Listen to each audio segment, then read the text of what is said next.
See, the point is that they had to accept something because this is the start point. Because as far as the Pakistan side was concerned, they gave the briefing within 48 hours to the international media.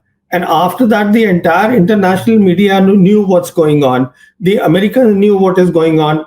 Chinese knew what is going on. See, this is not the age of commercial satellites, what CDS said, that we'll have the commercial side. This is the age of real time intelligence by satellites. And the Chinese have those capabilities. So, what went down is known to everybody except our own people. So, at some stage, for the credibility of India, they had to accept something. So, he accepted that.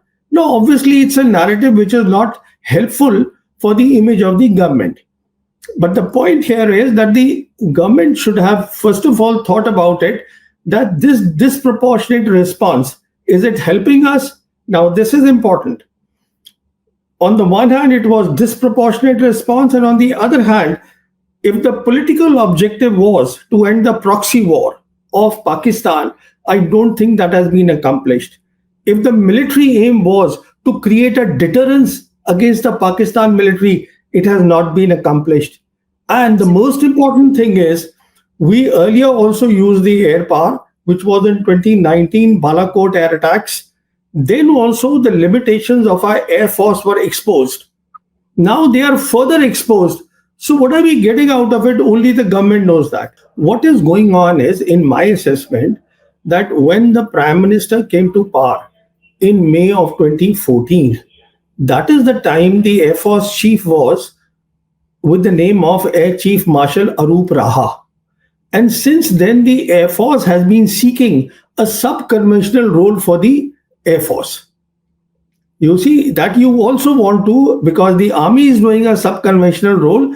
So starting from Arup Raha, all the Air Force chiefs have been wanting a sub-conventional role, that Air Force should be used in this role, which is wrong.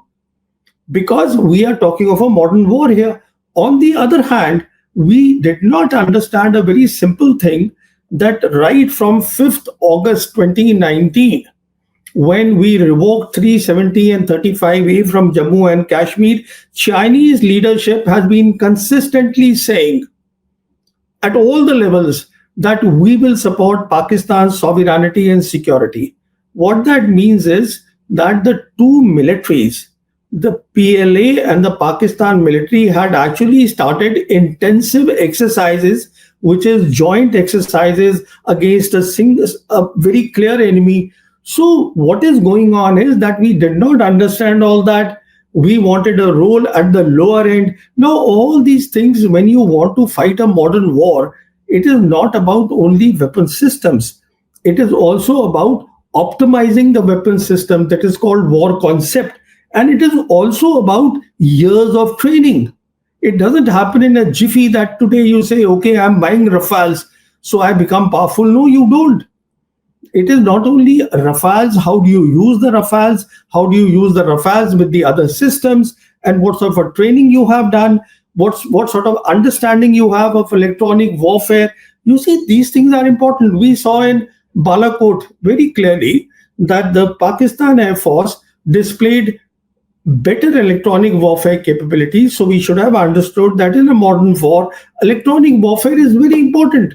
Because if you can jam the enemy's communication, there is trouble. How do you do the operation if the communication are jammed? I mean, we faced it in 2019, which is why our pilot, our squadron leader, he was made prisoner of war. So we should have learned that lesson. Instead, the Indian Air Force leadership is saying that we should have a role in counter-terror operations, sub-conventional operations. And see, on top of that, you listen to the present Air Force chief. I actually sympathize with him, Air Chief Marshal AP Singh. He said openly that, look, the DRDO and the HAL, they have not met any of the timelines. Now, on the one hand, you want to do Atmanirbharta at a time when there is a big crisis at hand.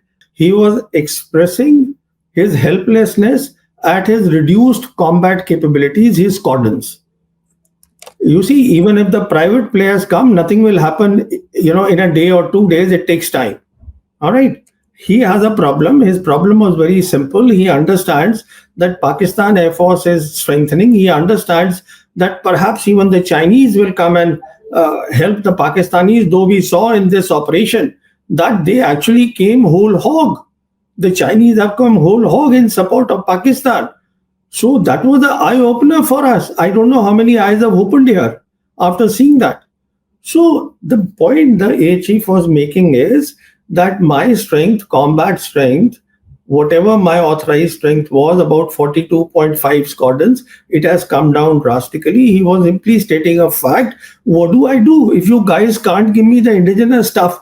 Something needs to be done. And that is the appeal that he was making. After seeing this operation, it is time for our security planners and our defense services to start worrying.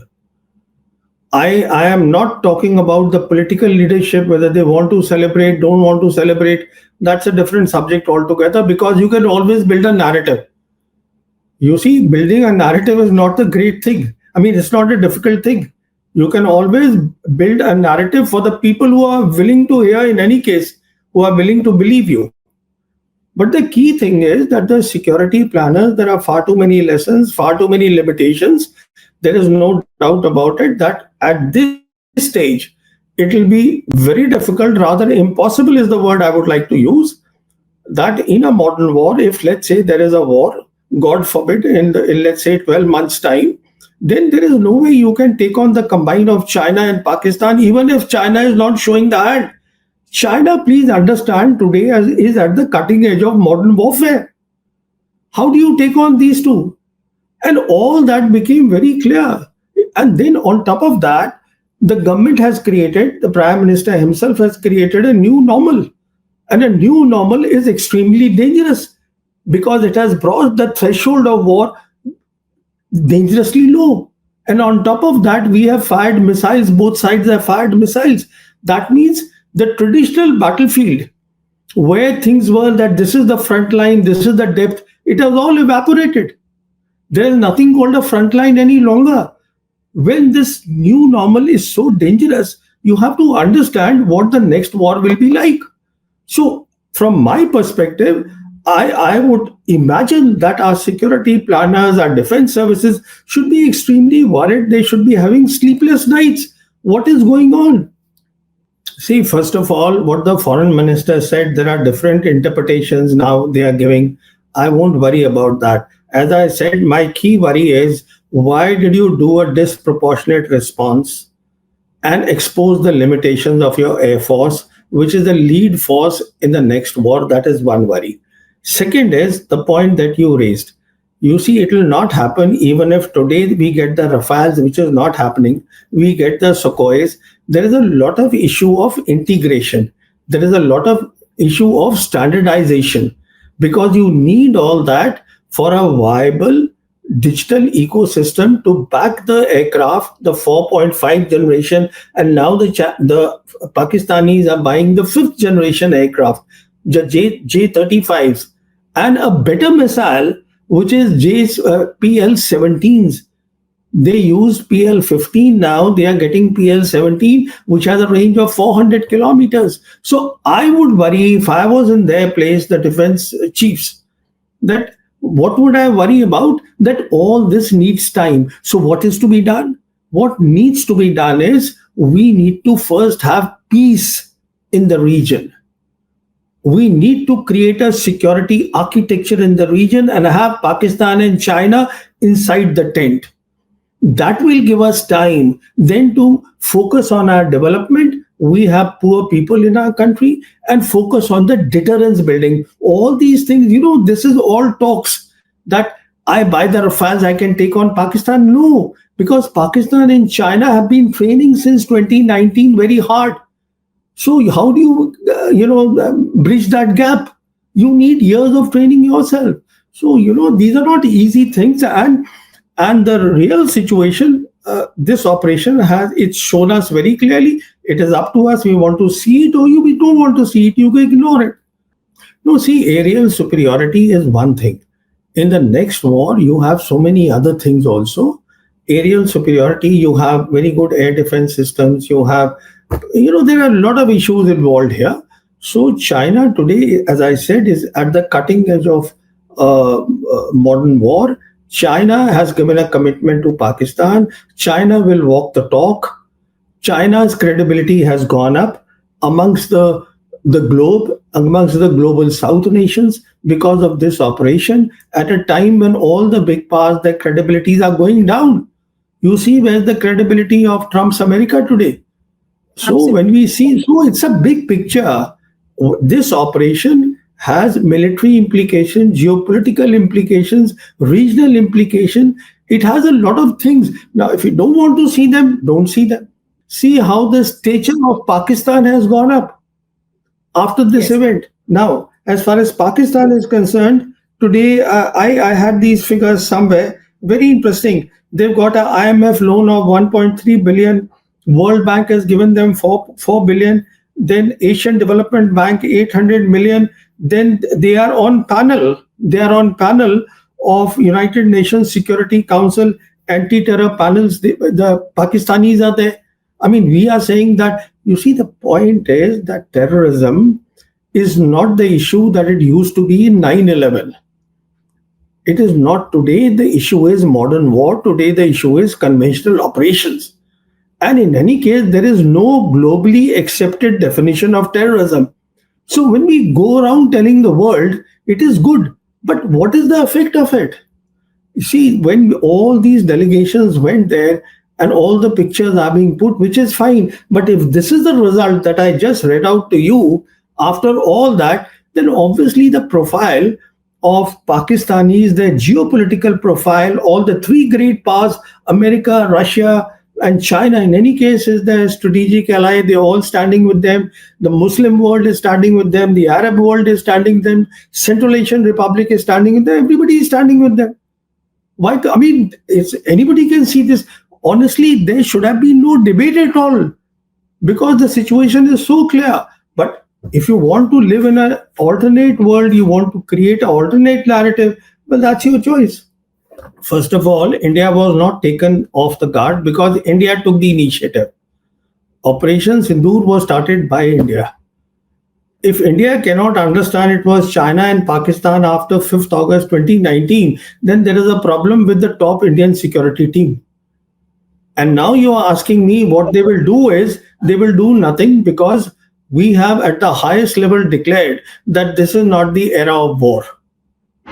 Hmm. You see, Yes. when you have already declared that we have created a new normal, we are being very difficult, we don't want to talk to Pakistan, we don't want to talk to China. See, the first thing is that the Indian side didn't really realize that they were up against not Pakistan, but Pakistan and China. So that's the thing. And as a consequence of that, I believe that the Indian response to the Pahalgam massacre was disproportionate. Now, this is very important. What this means is that they did the proxy war, we lost lives in Pahalgam. So, this is terrorism. Terrorism is what we call the sub conventional operations. And as a response, what we did is we went completely overboard and we did the conventional operations and that too at the high end. Because when you use air power, and especially between India and Pakistan in the next war, air power will be the leading element of war.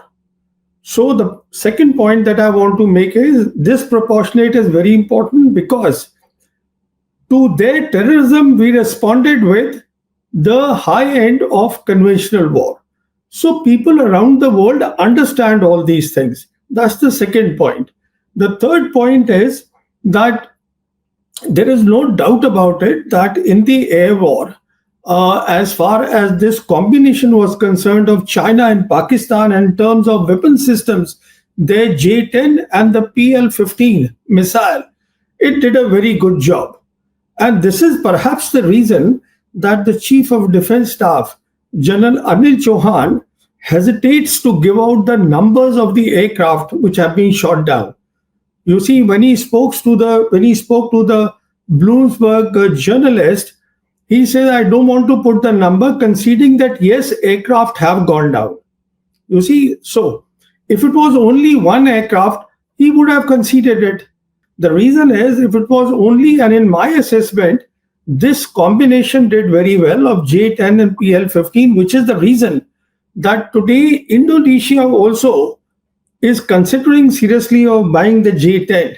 Then we also saw that after that night, which is the sixth, seventh night, we saw that the stock of the makers or the manufacturers of J10, which is the Chengdu Aerospace Corporation, it shot up. Now, all these things don't happen if there is only one aircraft which has come down.